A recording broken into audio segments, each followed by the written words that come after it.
Hello there. So today is 5th of June and 5th of July तक के आपके पास time है. Literally everything has boiled down to these last 30 days. You can do this. You can. You need to trust in yourself because इतनी जो मेहनत आप करते आ रहे हो, अगर थोड़ी सी भी self doubt, lack of confidence आ गया, if there is little breach, then your confidence is gonna tear off. And if it's gonna tear off, it's the worst thing ever. So अभी कोई self doubt मत रखो. Today's video is advice वाला video. So I've called my friends and I've asked them, hello, pass हो गए हो ना, तो you need to give advices. So that's why I'm going to just join their advices also, because everyone has different preferences, different study patterns. So whatever advice resonates with you, follow that. And also, most importantly, right now, follow your gut instinct. Whatever you think is the best for yourself, it is the best for yourself. First off, उसके अलावा उसको side में रखते हुए, today I'm not going to talk in paragraphs because very less time, this is your precious time and I'll be talking very very fast. But आज सिर्फ moral of the story है ना. तो मॉरल ऑफ द स्टोरी ये है कि major time major subjects को दो, इंटरमीडिएट टाइम इंटरमीडिएट सब्जेक्ट्स को दो and very very small time small subjects को दो. जिस हिसाब से, जिस अमाउंट में MCQ आने वाले हैं एग्जाम में, उस हिसाब से वो वाले सब्जेक्ट को प्रायोरिटी दो. ठीक है. With that said, what I want to say is that right now many people, आप हाथ में क्या लोगे? Theory लोगे. You guys know MCQ is more beneficial. Doing MCQ is more beneficial. ये सबको पता होता है, बट इनमें हाथ में लेते क्या हो? थेरी लेते हो and you just go through it. That just gives pseudo satisfaction. You guys get satisfied, oh I have covered so much. ठीक है, पूरा रिवाइज तो कर लिया, रिविजन इज द की. हाँ, मैं मानती, but you're just passively reading through it. That is going to be of no use. For example, you are reading a paragraph. Chances are you have skipped in between two lines. You found array. We very selectively we read also. No? You might have noticed that. So chances are the next time while you are reading, you will skip those two lines again. So my point is, you are reading again that same thing. You already know that. उसमें कुछ फायदा नहीं होगा. Right now, what according to me would be the most beneficial for you guys is doing MCQ. Now let me logically satisfy you guys so that आपके अंदर का खून खोले and आप लेके बैठ जाओ MCQ. While doing MCQ, you're reading through the question. You're not just recalling from the theory part, but you're also twisting, turning, and then you'll see it fits there or not. So much of stuff, so much of machinery is going on in your brain at that moment, and that whole process is, that whole thing is needed during the exam. So why not perfect this process of recalling and applying and recalling, regurgitation, but बीच में वो जो process होती है application की, if you perfect that, you're done. ठीक है, तो उधर ही hammer मारो.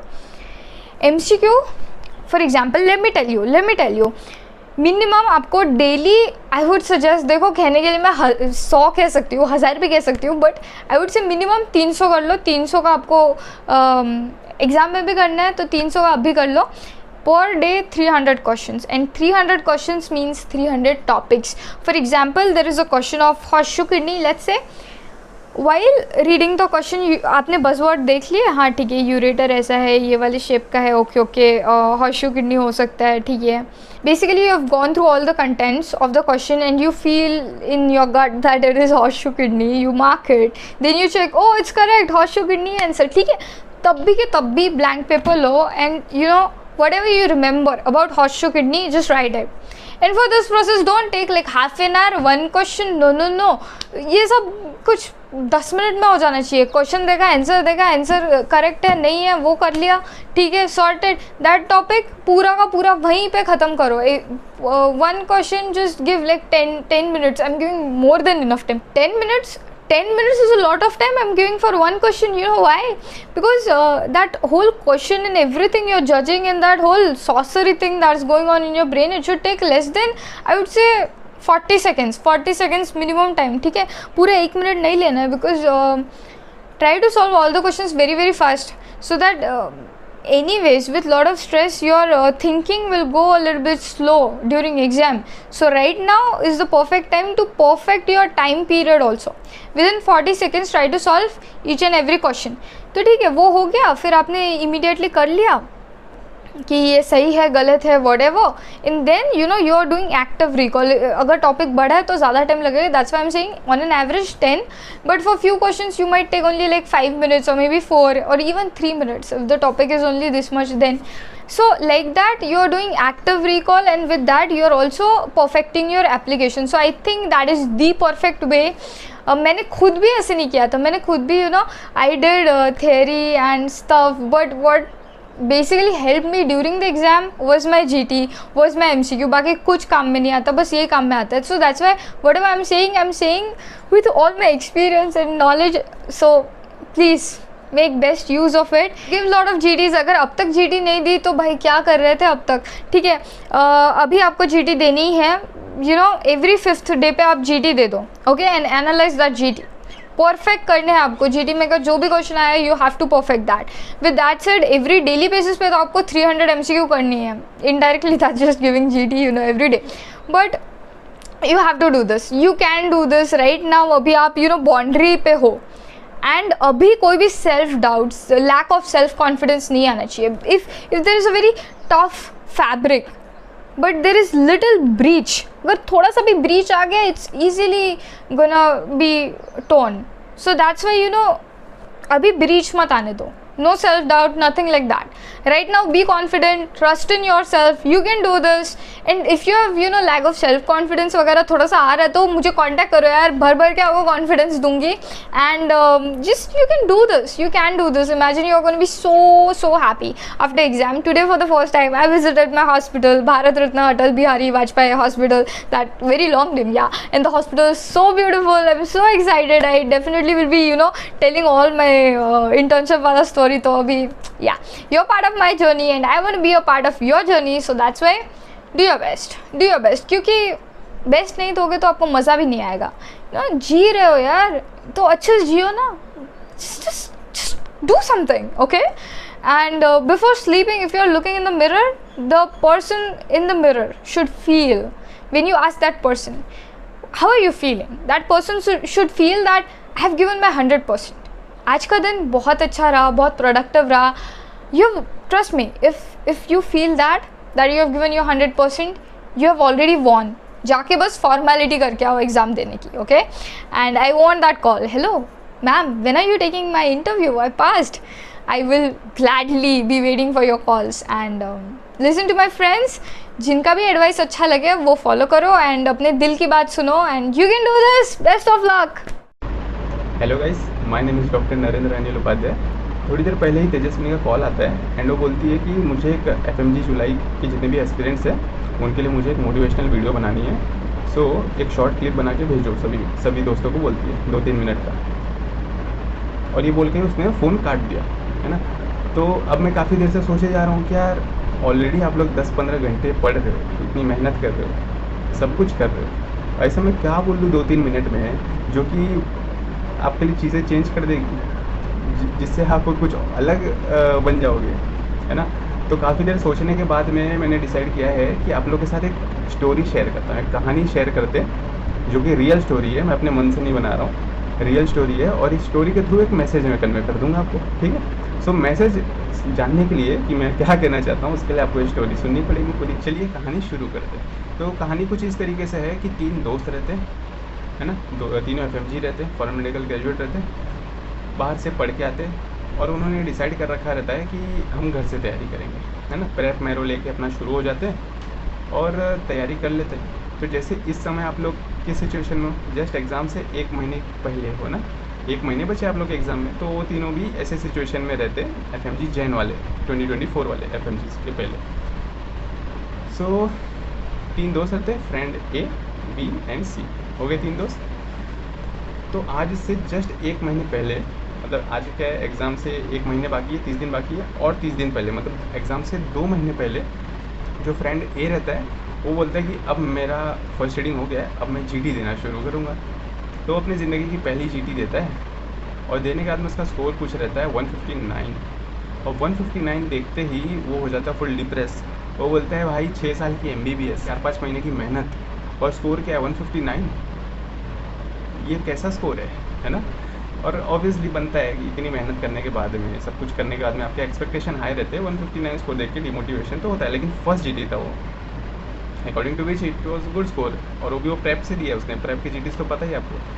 अब आते हैं फ्रेंड बी पे। फ्रेंड बी जो रहता है ना, वो भी 1 महीने पहले जीटी देना स्टार्ट करता है, और उसके फर्स्ट जीटी में स्कोर रहते हैं 135। वो पास भी नहीं होता, वो 135 उसका स्कोर रहता है, फुल डिमोटिवेटेड।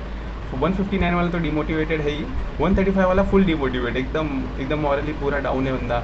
हाँ, बोल रहा है पास होऊंगा कि नहीं होऊंगा, ये उसका कंडीशन है। जो फ्रेंड सी होता है ना, तीसरा बंदा, वो इन दोनों की हालत पहले देखता है। 159 वाला भी खुश नहीं है, 135 वाला भी खुश नहीं है। भाई यदि मैंने लिया, मेरे 100 नंबर आ गए तो मैं क्या जाऊँगा, मैं कहाँ जाऊँगा, मैं तो ख़त्म हो जाऊँगा। तो वो डिसाइड करता है कि मैं जीटी नहीं दूंगा। वो डिसाइड इतना बोल्ड एक्शन लेता है कि मैं जीटी नहीं दूंगा।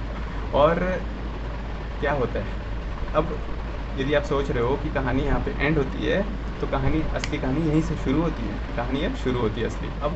अब जो सिचुएशन आ गई ना, एग्ज़ाम, मान लो परसों एग्ज़ाम है और आज की बात हो रही है, आज तक इन दोनों ने क्या कर रखा है वो देखते हैं। सो परसों एग्ज़ाम है और एग्ज़ाम से 2 दिन पहले, मतलब आज, ये तीनों कॉल पे बात करते हैं, अपने जीटी वीटी सबके एक्सपीरियंस शेयर करते हैं। तो जो फ्रेंड ए रहता है ना, वो बोलता है कि मैंने फर्स्ट जीटी दिया था, मेरा 159 था, उसके बाद में मैंने और 3 जीटीज़ दिए, जिससे मेरा स्कोर 175 रहा, एक में 189 रहा, एक में 205 रहा। और बोलता है कि अब मैं कॉन्फिडेंट हूँ, 205 आ गए हैं, अब मैं कॉन्फिडेंट हूँ कि एग्ज़ाम में फेल तो नहीं होऊंगा भाई, पास तो हो जाऊँगा, अच्छे स्कोर आए चाहे ना आए, पास तो हो जाऊँगा। ही वॉज कॉन्फिडेंट कि पास तो हो जाएगा। ओके, जो फ्रेंड बी रहता है, उसके जीटीज़ के स्कोर कुछ इस तरीके से रहते हैं। First GT 135, second GT 140, third GT 145, fourth GT 155 and fifth GT 165। 5 GT देता है वो, एंड 165 उसका लास्ट स्कोर रहता है। और जो तीसरा फ्रेंड सी रहता है ना, उसने अभी तक एक भी जीटी नहीं दी है। वो बोलता है भाई मेरे को जीटी देना ही नहीं था, मैंने तो पहले बोल रखा था मैं जीटी नहीं दूंगा। और बहुत ब्लंडर मिस्टेक बोल सकते हैं ना इसको। तो देखो एक्चुअल में क्या होता है, ये जिसने एक भी जीटी नहीं दी है ना, फ्रेंड सी, इसने जीटी तो नहीं दी, इसने ये भी नहीं आजमाया कि मैं कितने पानी में हूँ, लेकिन इसके पास एक चीज़ थी जो फ्रेंड बी के पास नहीं थी, वो थी कॉन्फिडेंस। ये बोल रहा था यार इतनी मेहनत की है, 6 साल MBBS में रगड़ा है, यहाँ 5 महीने से रगड़ रहा हूँ, अब नहीं निकलेगा तो कब निकलेगा। हाँ, इतनी मेहनत की है, पानी में थोड़ी जाएगी, वेस्ट थोड़ी होगी मेहनत। और ये कॉन्फिडेंस था उसके पास, लेकिन ये कॉन्फिडेंस फ्रेंड बी के पास नहीं था। फ्रेंड ए के था, अच्छे स्कोर आ रहे थे, 205 मार रहा था बंदा, 189, 205 अच्छे स्कोर मार रहा था, वो उसके पास तो कॉन्फिडेंस की कमी नहीं थी। तो अब ठीक है, 20 जैन आ जाता है, 28 जैन आ जाता है, उस दिन FMG का एग्ज़ाम रहता है, संडे रहता है, एग्ज़ाम देते हैं लोग। 10-15 दिन बाद में क्या होता है, रिज़ल्ट आता है। अब रिज़ल्ट में देखो क्या होता है, क्या लगता है आपको क्या होता होगा, पॉज करके सोच लो, ठीक है, और फिर स्टार्ट करना वीडियो। तो रिज़ल्ट कुछ इस तरीके से रहते हैं। जो फ्रेंड ए रहता है, जिसके 205 नंबर आए थे, लास्ट जीटी में आए थे, वो ही end up scoring 199 in FMG Jan 2024, है ना, भी जो रिसेंटली जो गया, रियल स्टोरी है, झूठ नहीं बोल रहा हूँ। जो फ्रेंड सी रहता है ना, जिसने एक भी जीटी नहीं दी है, ही एंड अप स्कोरिंग 167 स्कोर करता है बंदा। क्यों? कॉन्फिडेंस था। और जो फ्रेंड बी था ना, जिसके लास्ट 2 जीटीज़ में वो पास था, 155 165 स्कोर आ रहे थे, ही एंड अप स्कोरिंग 149 पे उसकी गाड़ी रुक जाती है। क्यों? कॉन्फिडेंस नहीं था। मॉरल ऑफ द स्टोरी, कहानी का निचोड़ ये है कि कॉन्फिडेंस इज़ द की। कितनी भी मेहनत कर लो, कुछ भी रगड़ लो, जो करना है कर लो, एग्ज़ाम में यदि कॉन्फिडेंस लेके नहीं जाओगे तो फ्रेंड बी वाला हाल हो जाएगा। सो एग्ज़ाम में कॉन्फिडेंस लेके जाना है। Moral of the story is confidence is the key, and this was real story. इन तीनों में से भी आप हो सकते हैं। सो यदि फ्रेंड बी है, आप कॉन्फिडेंस लेके जाना है। फ्रेंड सी भी हो तो भी कॉन्फिडेंस लेके जाना है। फ्रेंड ए हो तो भाई बात ही अलग है, कॉन्फिडेंस अपने आप होगा आपके पास, है ना। So thank you guys, this was all. सबसे पहले मैं ये कहना चाहूँगा कि इस 30 डेज़ में आपको मैक्सिमम से मैक्सिमम MCQ सॉल्व करने हैं। जितना पढ़ना था, जितना नॉलेज गेन करना था, वो सब हो चुका है। वो सब उसके लिए और अभी टाइम नहीं है नॉलेज गेन करने के लिए, बट जितना भी नॉलेज गेन किया है उसको 100% परफेक्ट बनाना है, सो दैट वहाँ पर इस नॉलेज के बेसिस पे कोई भी क्वेश्चन आए तो वो गलत नहीं होना चाहिए। जो नहीं आता वो नहीं आता, लेकिन जो आता है वो नहीं गलत होना चाहिए। यहाँ पर 150 से ऊपर लाना है, दैट्स इट। यहाँ पर कोई भी नीट PG या कोई भी ऐसा नहीं है कि सीट चाहिए तो ज़्यादा मार्क्स चाहिए, बस 150 से ऊपर। तो कैसे करके एफिशिएंटली 30 डेज में क्या क्या पढ़ो, कितना पढ़ो, जो स्ट्रांग है उसको और स्ट्रांग बनाओ, जो वीक है उसको बस नॉर्मल बनाओ, सो दैट उसमें से कम कुछ नहीं तो कुछ 30 से 40% क्वेश्चन करेक्ट कर सको। लेकिन जो स्ट्रांग है उसमें से कम कुछ नहीं तो कुछ 80 to 90% क्वेश्चन करेक्ट करो, सो दैट पीछे जो वीक के आपने क्वेश्चन रॉन्ग किए हैं वो ये कवर कर ले। Hi, I'm Jinesh Bandari, graduated from Philippines and also passed my FMG exam last January 2024 in my very first attempt. Today I'm gonna talk about the most common thing which you and me go through during this preparation time. That is about overthinking the things about what if. Like, यार ये मुझसे नहीं होगा, यार what if exam will be difficult, यार what if I got fail. There are so many things you can overthink about. But the thing which I want you to remind is this is just a thought and not a reality. Reality कुछ different है. Reality ये है कि तुम मेहनत कर रहे हो. Reality is you're opening your books, studying every day, practicing MCQs. Reality is you're giving your best.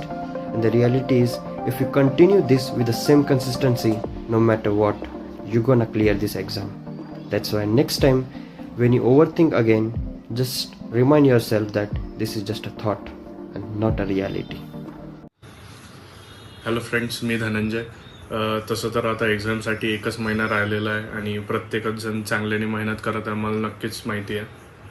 मी जर काही गोष्टी सांगायचं झालं तर मोटिवेशनपेक्षा मी असं सांगेल की एक्झामसाठी पण प्रिपरेशन करा अभ्यासासोबत. जसं मी केलं होतं एक्झामच्या वेळेस की जसं 8 वाजता आपल्याला एंट्री असते तर मी 8 वाजताच लायब्ररीत जात होतो सर्व रेडी होत, आणि जो एक्झामचा पिरियड होता जसं 9 ते 12च्या दरम्यान मी लायब्ररीमध्ये बसून अभ्यास असा करायचो की पूर्ण लक्ष तिथंच अभ्यासामध्येच लागलं पाहिजे, डिस्ट्रॅक्शन नाही झालं पाहिजे, काही डोकं वगैरे नाही दुखलं पाहिजे, भूक नाही लागली पाहिजे, चहा नाही, काही नाही. त्या 3 तासामध्ये पूर्ण फोकस हा अभ्यासामध्ये. म्हणजे एक्झाममध्ये पण आपल्याला असंच करायचं आहे की त्या 3 तासामध्ये आपला फोकस कुठंच गेला नाही पाहिजे. तर त्याच्यासाठी प्रिपरेशन मला वाटतं आतापासून एक करायला पाहिजे. आणि परत मग 2 पेपरच्या मधात जो गॅप होता तेव्हा मी जाऊन जेवण वगैरे करून यायचो. परत समोरच्या फेजमध्ये मी परत अभ्यासाला तेच फॉलो करायचो. तर तुम्ही आतापासून असं करसाल तर एक एक्झामच्या वेळेवर तुम्हाला असं या प्रिपरेशनसाठी नवीन काही बनवून द्यायची गरज नाही पडणार. जसं म्हणजे रात्री लवकर झोपा. तुम्ही सध्यापासून पण एक स्टार्ट केलं तर तुम्हाला ते मला वाटते फायद्यातच पडेल. मी 1 महिना आधी स्टार्ट केलं होतं. आणि दुसरं म्हणजे रिव्हिजन वगैरे तुम्ही खूप चांगल्याने करतच असणार. रिव्हिजन करा, PYQs करा. मी स्वतःहून रिव्हिजन जास्त केली होती GT वगैरेपेक्षा, आणि मला असं वाटते की रिव्हिजन जेवढी जास्त तेवढं बरं राहील. आणि उरली गोष्ट अजून याची की एक्झाम प्रिपरेशनमध्ये अजून काही गोष्टी आपण ॲड करू शकतो. तर काही टीचर्स लोक देतच असतात काही ना काही यूट्यूबवर नवीन काही ना काही आपल्याला सांगतात मदत करण्यासाठी. आणि एक मेन गोष्ट अशी की प्रत्येकाला म्हणजे थोडं कॉन्फिडन्स कधी शेवटच्या मोमेंटला असा खाली पडतो. आपण कधी बाहेर जातो, आपल्याला लोक दिसतात, ते डिस्कशन करतात काहीतरी आणि आपल्याला ते माहीतच नसते किंवा नवीन वाटते. तर अशी तर इन्फॉर्मेशन प्रत्येक जागी राहील. त्यांना जे माहिती आहे ते तुम्हाला मे बी माहीत नसणार, तुम्हाला जे माहिती आहे ते त्यांना माहीत नसणार. आणि तुमच्यापेक्षा असं वाटत असेल आपल्यापेक्षा कोणी जास्त केलं तर डेफिनेटली त्याच्यापेक्षा पण जास्त अभ्यास करणार हा असेलच. सध्या मुवमेंट तो नाही आहे. तर मला असं वाटते की रिव्हिजन जास्त करायला हवी आणि एक स्वतःवर कॉन्फिडन्स ठेवायला हवा. आणि एक्झाम देण्यासाठीची पण प्रिपरेशन आपल्याला चालू करायला हवी. आणि मला असं वाटतं की तुम्ही एकदम चांगलं करसान. बस त्या मुवमेंटमध्ये एक्झाम देताना डोकं आपण शांत ठेवलं, स्वतःला धीर धरून ठेवला, मला वाटते खूप चांगलं होईल.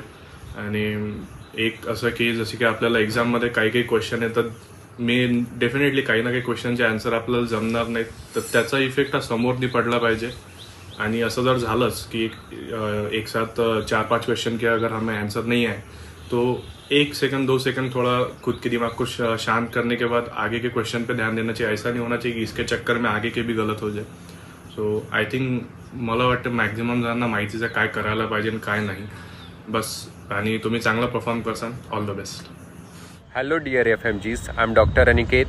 30 days left for the FMG. No worry, it's all right. सब कुछ हो जाएगा. माझ्याकडून तुमच्यासाठी 3 टिप्स आहेत. एक, तुम्ही प्रत्येक वीकला आता GT द्यायला स्टार्ट करा. जिकडे तुम्हाला कुठे GT देता येईल, ज्या कुठल्या प्लॅटफॉर्मवरती ती GT द्या आणि ती रिव्ह्यू करा, ॲनालिसिस करा. त्याच्यामुळे तुम्हाला हेल्प होईल की तुमच्या कुठल्या गोष्टी चुकताय, कुठल्या गोष्टी वीक आहेत.